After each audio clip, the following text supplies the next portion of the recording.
emang ini usaha turun-temurun. Dari mulai nenek, terus ibu juga. Buat istilahnya ibu-ibu juga, teman-teman yang lain juga. Istilahnya jangan kecil hati lah dengan usaha-usaha yang gini. Saya juga harapan ke depannya mungkin karena anaknya juga pada perempuan ya ada generasi melanjutkan generasi ketiga berarti. Generasi ketiga ya. Jangan sampai usaha ini dihilangkan gitu dari keluarga.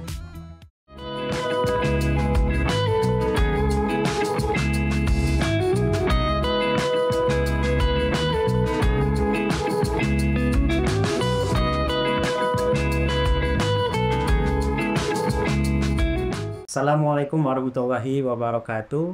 Updaters, kembali di program Bincang Bisnis bersama saya Oksa Batiar Kamsa. Nah, kali ini saya datang di kediaman Ibu Nunung Nurjana ya dan Bapak Haji Sobari di Desa Karangtengah, Kecamatan Cibadak, Kabupaten Sukabumi, di mana beliau adalah pembuat atau memiliki usaha di bidang kuliner, tepatnya yaitu kue cincin atau bahasa Sundanya kue ali. Nah, kita ingin menggali lebih dalam bagaimana perjalanan bisnis ini dimulai sampai sekarang tetap bertahan karena informasinya sudah aktif 15 tahun.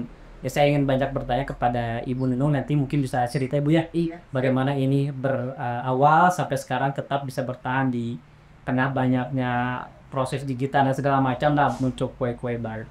Ibu mungkin terima kasih banyak sudah menerima kami datang di sini. Kita juga sudah melihat ada kue cincin di sini. Mungkin bisa diceritakan Ibu bagaimana awalnya Ibu dan Bapak ya memulai bisnis ini tuh? Oh, boleh. Sebelumnya saya kenalin dulu ya. Saya istilahnya Ibu Nunung Nurjana, pengrajin atau pembikin kue ali. Mungkin kalau misalnya bapak-bapak dari Skombi Update ingin tahu asal mulanya kenapa saya usaha di bidang kue ali ini. Awalnya emang ini usaha turun-temurun. Dari mulai nenek, terus ibu juga, semua. Memang kalau ibu tuh istilahnya sama nenek, ilmunya kan di kampungnya, di kampung Cijulang. Jadi mereka pesan ke mereka, begitu mereka udah nggak ada gitu. Kita berpikir, kenapa kok usaha ini nggak kita kembangin juga gitu. Dulu juga istilahnya, nenek sama ibu kita, kok bisa berjalan sih dengan kue ini pemesan banyak gitu. Karena memang kalau misalnya dibilang susah ya susah, dibilang gampang ya gampang gitu. Kalau untuk kue tradisional ini, dibilang susahnya, banyak orang ngakunya orang Sunda. Tahu kue ali, tapi cara bikin nggak tahu gitu. Terus dikasih caranya, resepnya, oh ini, ternyata begitu dibikin, gagal juga. Terus ya, kita juga mencoba gagal dan gagal. Berapa kali gagal. Bukan dibilang ini aja, pertama udah gagal, ini janganlah beralih misalnya ke kue cucur kayak kemarin sebelumnya. Cucur gagal, ini gagal kayaknya pemesannya kurang sih. Kita beralih ke dodongkal gitu. Dodongkal emang udah booming rame lah sampai kita istilahnya yang hasilnya banyak. Tapi lama-kelamaan dikenal juga. Itu katanya Bu, ada kue alinya enggak? Pada kembali ke kue ali lagi. Kalau dodongkal tuh Pak istilahnya hanya dikenal tuh orang yang sakit gitu. Bu, ada orang sakit pengen dodongkal, Anda hanya berarti dodongkal tuh buat yang sakit gitu. Tapi kalau misalnya untuk kue ali itu nggak ada musim kan, hari berjalan. Terus dipikir Pak, udahlah kita berjalan begini aja gitu. Soalnya kok tiap hari gitu, emang asalnya partainya partai kecil lah. Sehari kayak paling kita bikin 2 liter gitu, 2 kilo beras gitu. Pas lama-lama makin lama makin gimana sih caranya penerobosannya gitu.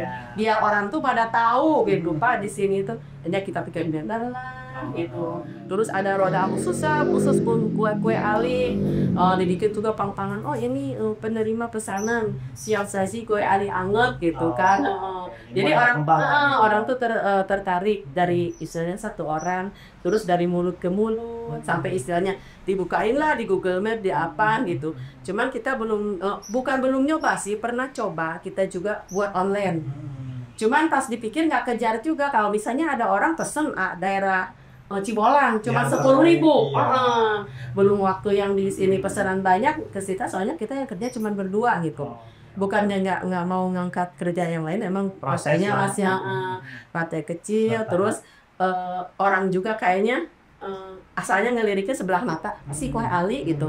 Apa sih ini penghasilannya berapa? Kayak mencibir banget gitu. Padahal yang ngerasain ya ini orang menganggapnya ini hasilnya kecil tapi kita yang nikmati gitu. Istilahnya kita bukannya ini bisa istilahnya anak kuliah apa sebagian besar dari situ dari usaha ini. Berarti dulu mulai gitu. Jadi kalau saya tangkap berarti ketika orang tua meninggal lah gitu ya, ternyata pelanggannya ada karena makanya diteruskan. Berarti tahun berapa ibu mulai melanjutkan ini? Dari 2010 saya 10 ya. 15 tahun sekarang. 15 tahun ya. Waktu itu juga ibu masih ada, cuman ibu mau pesanan yang di kampung. Karena kalau misalnya dia ke teteh, tolong dong bantuin ada pesan segini gitu. Kalau misalnya kita juga ketekeran, ada yang pesan. Ini banyak kita ketekeran buat daerah itu ibu kirim gitu. Jadi saling ini gitu. Saling bantu ya. Cuman kebanyakan kita kan daerahnya bukan untuk sekarang tuh bukan daerah Sukabumi aja. Apalagi kalau misalnya Hari Nyunda kan ada yang Sunda Day itu kan. Itu sampai dari Ciawi ke sini juga pada datang. Kalau dibilang tuh itu yang suka ini ada nomor antrian loh. Banyak berarti ya. Iya, jadi yang mesen Bu mau lewat WA juga ada. Kalau yang nggak tahu nomor WA juga dia datang langsung. Cuman kita Ibu nanti ya nomor segini aja ambil yang sekian saya telepon gitu. Soalnya itu 2 hari 2 malam pembikinannya itu orang tuh terus-terusan ngantri gitu. Kalau pas Hari Nyunda itu emang yang dibawa kan kue tradisional gitu. Ya omsetnya lumayan lah untuk 2 hari itu gitu ya. Cukup ini. Cuman karena orang udah pada tahu, Hari Nyunda belajar kuliahnya di sana aja. Bukan untuk keperluan anaknya aja. Jadi orang tuanya aja. Kalau misalnya kalau ke sekolah mungkin cukup uang 10.000 ya, tapi mereka sampai beli 100.000 lah, 50.000 lah peralatannya. Persediaan juga. Karena ya dulu katanya ingin nikmatin juga, karena masih sekolah di bawah saya nggak nikmatin keluarga. Kalau sekarang berarti produksi paling besar pernah berapa liter Bu sehari? Pokoknya kita untuk 10 kilo itu 3 hari. 3 hari. Berarti 12 liter ya. Tapi kadang 2 hari tergantung kesenangan aja. Bisa habis rata-rata saling lama lah 3 hari untuk 12 kilo. Berarti kalau pesanan selain harian, berarti ada momen-momen tertentu biasanya apa? Ada hajatan. Hajatan atau musim-musim hajatan sekarang kan udah mulai lagi ya. Musim hajatan, terus Maulid Nabi, acara yang gitu diperja, sunatan, acara apa gitu. Berarti selain harian juga bisa terima orderan dari acara-acara itu. Iya.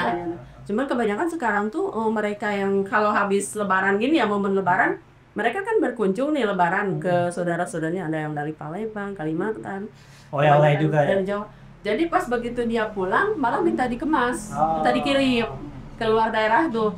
Tolong dong ke saudaranya minta kirimin kue Ali, Ibu ketahanannya berapa ini. Karena udah pernah nyoba di sini gitu. Iya, jadi minta dikirim ke sana, mungkin ketagihan juga ya buat keluarganya, mungkin dia bawa. Pas nyampe sana mungkin kalau dia pada minta pesan lagi kirim dari sini ya. Jadi kebanyakan sekarang habis lebaran tuh keluar Jawa. Alhamdulillah. Keluar daerah Jawa Barat gitu. Menarik Ibu updaters, kita masih di bincang bisnis sukomiupdate.com bersama dengan Ibu Nunung. Tadi kita membahas latar belakang kue Ali atau kue cincin Pak Haji Sobari. Dimulai 2010 ya kurang lebih, dan sekarang 2025, 15 tahun bertahan dan berkembang mudah-mudahan. Nah kalau kita bicara tentang bahan Ibu, tadi saya sudah mencoba, ini agak lebih kering dan manisnya juga beda. Mungkin bisa diceritakan kira-kira apa sih yang agak bedanya dengan kue Ali yang lain? Oh iya, kalau misalnya bahan mungkin ya orang sama pakainya tepung beras juga, tapi ada juga kalau misalnya kue Ali Pasar tuh dari terigu katanya, tapi saya belum pernah nyoba ya kalau dari terigu. Cuman ini emang bahannya itu beras tuh benar-benar bukan beras kayak beras sembako lah. Kualitasnya jadi ada lah ya. Iya, soalnya buat makan juga dari situ gitu. Beras giling asli, bukan beras pasar juga gitu. Jadi kita emang beli beras giling asli, terus gulanya juga kita pakainya gula aren asli, bukan gula warung ya. Kalau gula warung kan katanya udah emang pernah kita coba pakai gula warung, mungkin kita percobaan lah jadi jangan terlalu budgetnya gede gitu. Kita coba gitu, gula warung harganya segini, gula aren segini. Kita perbandingin, coba deh pakai gula warung gitu. Ternyata pas dipakainya si konsumen tuh pada protes. Bu, beda ya? Kenapa ini beda? Terus hasilnya caranya jadi kayak awet gitu. Pasti gitu. Kan orang bilang katanya, kalau gue Ali Pak Haji Sobari kenapa sih gue gitu? Luarnya tinggi, dalamnya basah gitu. Kalau mau ke sana katanya tinggi gitu, ngikut gitu, awet gitu. Oh mungkin dari segi gula juga. Soalnya kalau gula warung kan udah dicampur sama hacik ya. Jadi ada gula putihnya juga, terus gulanya tahu gula apa ya yang dipakai tebu atau gula. Kalau saya tuh benar-benar mungkin bedanya tuh dari bahannya. Pertama gula aren asli, mungkin kalau kurang manis ya ditambah ada sih sedikit gula putih. Cuman perbandingannya nggak banyak gitu buat pemanisnya aja. Terus pakai kayu manis sudah, yang wanginya itu kayu manis. Daun pandannya juga saya pakai itu. Nah tadi gulanya saya dengar juga dari Jampang ya. Iya, Jadi dikirim langsung dari Sabang. langsung dari Jampang. Itulah yang mungkin sedikit membedakan dengan kue yang lain ya. Yang mungkin di situ. Yang orang juga ketagihan karena beda mungkin rasanya gitu. Cuma kalau misalnya kita rubah sedikit aja, Ketahuan ya. ketahuan. Mereka protes. Apalagi yang udah rutin. Udah rutin, belajar rutin. Bu, jadi nggak hari itu sih protesnya, cuman pas dia belanjaan. Ibu yang kemarin kenapa sih? Emang kenapa? Kok kue alinya beda? Ya, Gitu. udah tahu rasa aja. Udah tahu rasa. Ada pas kita teliti apa yang kita beda gitu. Kita diprotes bukannya marah enggak. Justru Justru kita tahu ya. dicari apa sih Pak? Oh, orang pada ngomong ya Pak ya ini. Oh kue ali katanya kemarin beda. Diteliti ternyata misalnya oh ini segi berasnya ada kecampuran beras ketan.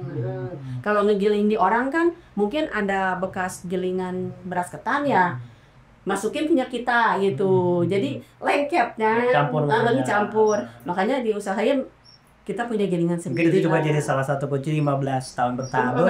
Ada masukan, ada protes. Jadi evaluasi ya dia jangan ini. Kalau sekarang ibu ini kan ukurannya bisa dibilang kecil lah gitu ya. Berarti kalau dari sisi harga jual, dijualnya berapa ini kalau ke masyarakat sekarang? Kalau misalnya harga umum yang kita jual harian ya itu istilahnya 10.000 itu 15 biji. Kalau dihitung bijian itu 2.300. Tapi kalau misalnya ada orang yang mau pesen, Bu pingin harga yang 1.000. Ukurannya berarti gedein lagi. Iya. Jadi 10.000 cuma 10 biji. Terus dari segi kemasan juga banyak permintaan misalnya Bu. Saya pingin buat istilahnya kawinan lah buat dibawa gitu, pingin dikemasnya gini. Bisa menyesuaikan lah gitu. Iya, jadi permintaan mereka gimana ya kita ikutin gitu. Yang penting ini masalah kemasan mau saya yang sediain atau ibu yang bawa. Kesepakatan. Ada kesepakatan. Kalau misalnya ibu yang bawa, oke berarti kita nggak potong harga. Kalau misalnya saya yang sediain dengan kemasan gini, berarti ibu bayar kemasan ke kita segini gitu. Tapi kalau misalnya partainya banyak banget, udah kita bikin diskon lah, nggak apa-apa, promosi lah. Kalau ketutup lah ya, dan ini besar. Karena emang partainya iskennya lebih dari pesanan dia tuh 300.000 ke atas lah, apa gitu. Kalau sekarang nih kalau kita bicara tentang pendampingan, peran pemerintah, sekecil apapun selama ini, bagaimana? Misalnya pemerintah juga mungkin pihak yang lainnya, apakah ada orang-orang tertentu yang membantu seperti apa selama ini gitu? Saya selama berjalan ya bukan hampir udah 15 tahun, belum pernah Pak ada bantuan gimana misalnya untuk pendanaan lah, kayak misalnya UMKM nih ada misalnya buat usaha kecil kayak misalnya Pak Sobari ini ada pendampingan ini. Belum satupun dari pihak RT RW kelurahan apa. Mudah-mudahan setelah ini mudah-mudahan setelah ini sudah punya update. Karena kami pun hari ini kan kolaborasi ya dengan DKUKM Kabupaten Sukabumi. Jadi juga menjadi upaya minimal mempromosikan lah. Mudah-mudahan kedepannya juga bisa lebih didengar, diperbincangkan oleh pemerintah. Mungkin Ibu harapan ke depan selain ini terus berkembang, mungkin juga bisa menyampaikan testimoni apa aja sih yang udah berkontribusi ke keluarga. Tadi Ibu sempat menyinggung anak kuliah dan sebagainya. Dari usaha ini mungkin bisa disampaikan ke teman-teman mungkin. Ya buat istilahnya ibu-ibu juga, teman-teman yang lain juga. Istilahnya jangan kecil hati lah dengan usaha-usaha yang gini. Pertama mencibir atau gimana, tapi kita berjalan punya kepastian bahwa ini bisa memajukan lah buat keluarga. Istilahnya orang lain biarin lah, nggak tahu penghasilan kita, yang penting kita yang nikmatinya gitu. Saya juga harapan ke depannya mungkin karena anaknya juga pada perempuan ya ada generasi melanjutkan generasi ketiga berarti. Ketiga ya. Jangan sampai usaha ini dihilangkan gitu dari keluarga. Jangan ngelihat kecilnya, tapi kita istilahnya rutinitas penghasilan kita. Dan terbukti 15 tahun itu bukan rencana sebetulnya udah berjalan gitu. Istilahnya saya nyekolahin harus dinikmati sama anak dan harus mengakui bahwa istilahnya pendidikan mereka emang hasilnya ada kontribusi lah dari sini gitu. Selain istilahnya emang dirasain ya, selain kayak bukan kita ngehilangin, kayak saya kan jalan konveksi juga. Usaha yang lain. Usaha yang lain ya, ada konveksi juga, ada sewarung sembako juga. Tapi istilahnya rutinitas harian pendapatan tuh yang Dari jelas sini dari ya, sini. iya. Nanti secara ekonomi juga insya Allah bisa membantu kita lah. Iya. Jangan sampai nanti ini tidak dilanjutkan. Ya bagi updaters mungkin yang nanti mau beli mau apa mungkin datang ke Desa Karangtengah Ibu ya. Mungkin patokannya sebelum rel kereta api. Kalau dari Jalan Raya Cibadak itu nanti sebelum rel kereta api arah Nagrak mungkin nanti bisa mampir ke tempatnya Bapak Haji Sobari ya dari Ibu Nenung. Bisa pesan kue Ali. Bisa juga untuk harian jadi mau beli 10.000, 20.000 bisa ya Bu ya. Bisa, betul. Kita ladangin berapapun Iya, ladangin. semoga terus berkembang dan lancar. Ibu ya, terima kasih banyak Ibu kamu sudah mampir dan juga sudah mencoba kuenya, mudah-mudahan terus dikembangkanlah usahanya. Ya semoga lancar. Nah, terus kita kembali di program Bincang Bisnis berikutnya. Saya Oksabat Tiar Kamsa dan Ibu Nunung mohon undur diri. Wassalamualaikum warahmatullahi wabarakatuh.